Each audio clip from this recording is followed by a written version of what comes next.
My name is Father Albert. I'm from a traditional Dominican community in Belgium, the Dominicans of the Holy Rosary.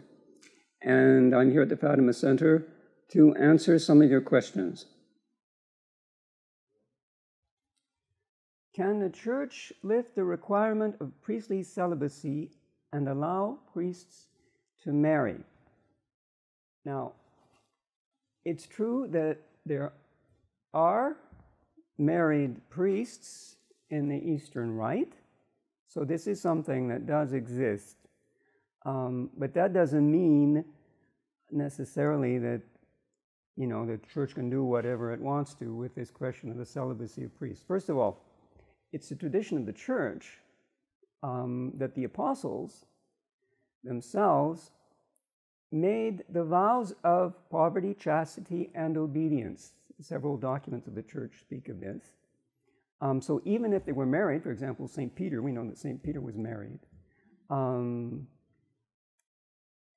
Peter, after he became an apostle and a priest and a bishop and the Pope, no longer used marriage. He didn't live as a married person. He lived a celibate life, and the apostles was the same.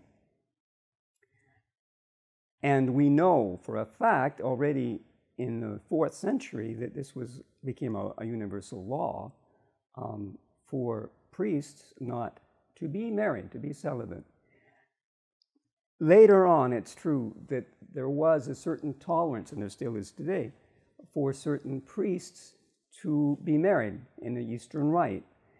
But as people in the Eastern Rite know, it's more or less kind of a tolerance. Bishops, for example, in the Eastern Rite cannot be married. And important posts are filled by priests who are not married.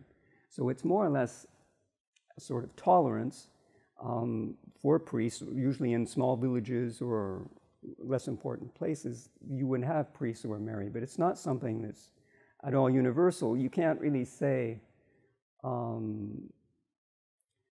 that it's the norm. The norm is more precise, more the fact that they are celibate. Now you can compare it when it says, the question, for example, says, can the Church lift the requirement of priestly celibacy?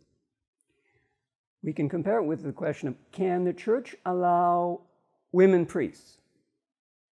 Now there, it's different, because as John Paul II came out some years ago with an official decree on this, saying that the Church is not free to allow women to be priests.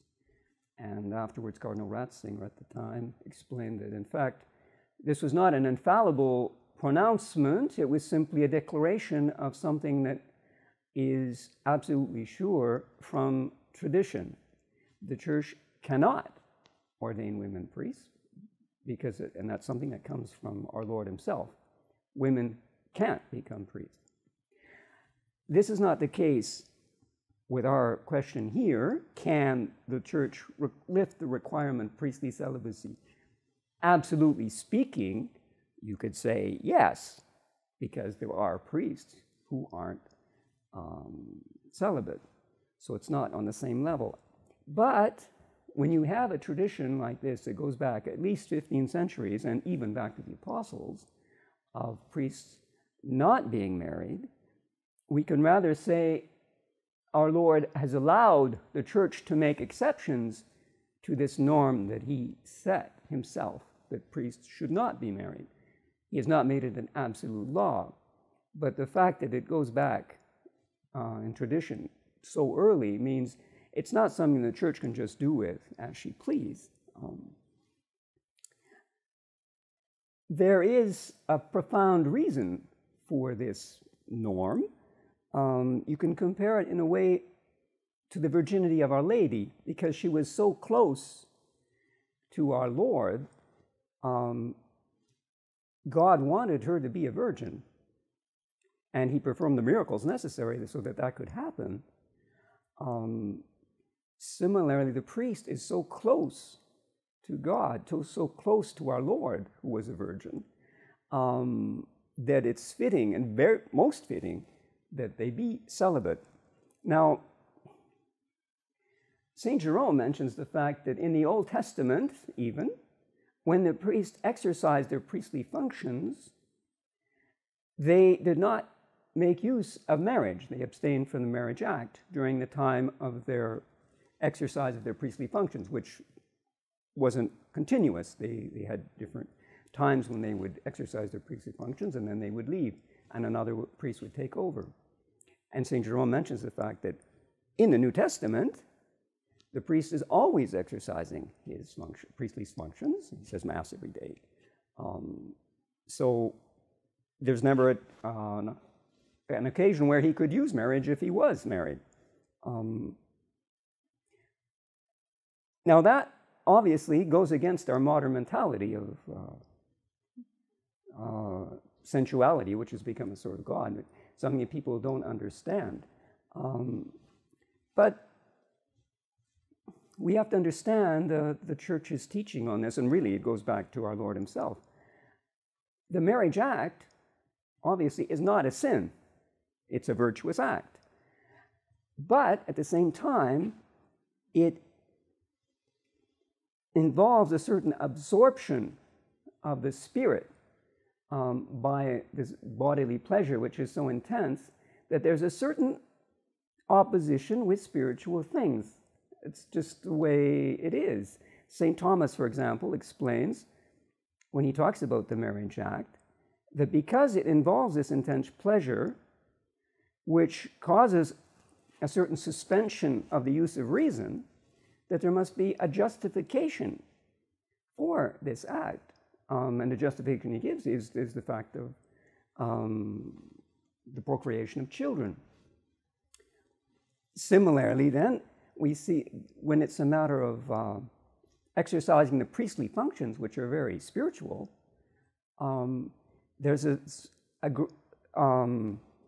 fittingness that the person who exercises these very spiritual functions abstain perpetually from the marital act. So we can also quote St. Paul on this question, because he himself says that the faithful who are married, he permits them to abstain from the marital act in order to give themselves to prayer, he says. Which again shows that there's a certain opposition between the spiritual things and the marital act. Again, it's not a sin at all, it's a virtuous act, but still there is a certain opposition, contrast. So that is the basis of this law of the Church, that priests should be celibate, and it's not something that the Church can just change overnight. I hope that answers your question. Pray to Our Lady to enlighten you, to help you. May God bless you.